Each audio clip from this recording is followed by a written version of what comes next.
بسم اللہ الرحمن الرحیم۔ السلام علیکم۔ ایک نوجوان کی ماں سخت بیمار اور اسپتال میں انتہائی نگہداشت کے شعبہ میں داخل تھی۔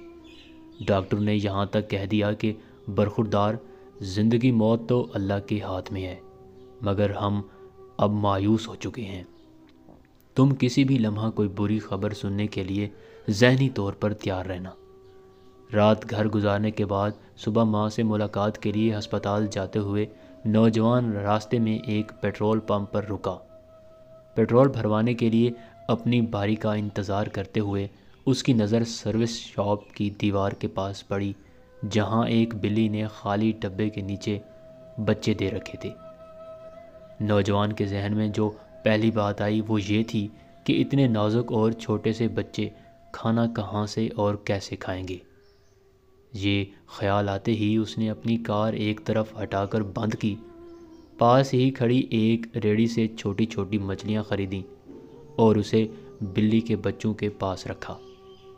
بچوں نے کھانا شروع کیا تو وہ خوش ہو کر اپنی کار کی طرف گیا اور پیٹرول بھروا کر ہسپتال جا پہنچا۔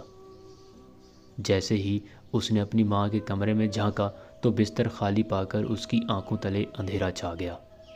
ڈوبتے دل کے ساتھ ایک نرس سے پوچھا، میری امی کہاں ہیں؟ نرس نے کہا، آج آپ کی امی کی طبیعت معجزاتی طور پر سنبھلی تھی۔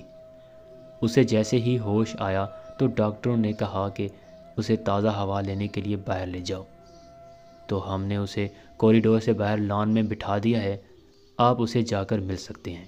نوجوان بھاگا ہوا اپنی ماں کے پاس پہنچا، اسے سلام کیا، حال حوال پوچھا تو اس کی ماں نے کہا، بیٹے، آج صبح میں نے خواب دیکھا کہ ایک بلی اور اس کے چھوٹے چھوٹے معصوم بچے آسمان کی طرف ہاتھ اٹھائے میرے لیے دعا کر رہے ہیں۔ بس یہ خواب دیکھتے ہی میری آنکھ کھل گئی اور باقی کی صورتحال تم خود دیکھ رہے ہو۔ اور نوجوان حیرت بھری خوشی کے ساتھ اپنی ماں کی باتیں سنتا رہا اور اپنے دل کو ٹھنڈا کرتا رہا۔ جی ہاں، اس خدا کی رحمت کی وسعت سب کچھ کو اپنے اندر سمو لیتی ہے۔